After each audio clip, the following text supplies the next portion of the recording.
once in a blue moon, a game comes along that surprises me that you don't love it. Because on its very core, it sounds like something that you would eat up. So let's go through it. Japanese developer. Well, Japanese publisher. Murder mystery. Yeah, you're getting there. Ghostly manipulation. Getting warmer.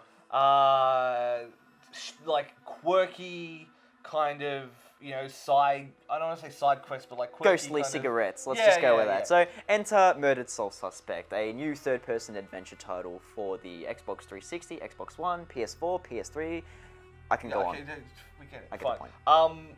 But you weren't quite as sold on it as I thought you were. Yeah, so at the start, I thought, Murdered Soul Suspect puts you in the role of a disgraced and deceased detective known as Ronan O'Connor. So unfortunately, he bites off a little more than he can chew, trailing after the Bell Killer. And he finds out he's a bit too powerful, ends up getting a few bits of lead pumped into him, and which he goes. seems out the gate. So basically, you're investigating your own death.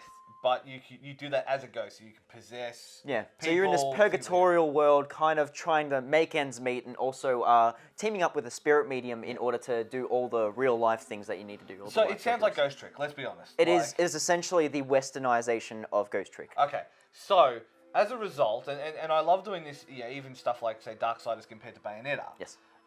Is the problem that it takes itself too seriously?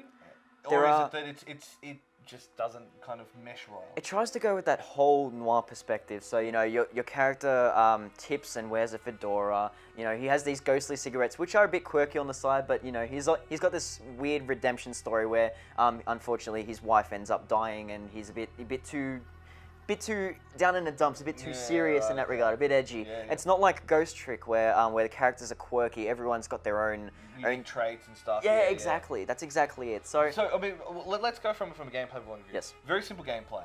In the sense that, it's basically possess, find out information, collate the information, solve the case. Think of a more interesting and more complete version of LA Noir's investigation sequences. So you find investigation sequences, you pretty much grab as much information as you can find, and then make a deduction based on all the evidence that you found. So that sounds pretty simple and easy. Yes. Looks very nice, particularly on the PS4 and Xbox. Yes, I found that the game actually looks a lot better than the in-game cutscenes, and for a cinematic game, for that approach, it's quite surprising. I found that as well, and it really surprised me that the cutscenes are obviously rendered. Yep. And the in-game looks way better. Then you get to the stealth sequences, and that's when the game starts to fall apart. So I guess it trips over its ambition a little too much. Because it's sneaky. It's alright. Yes, that's exactly it. Shut up.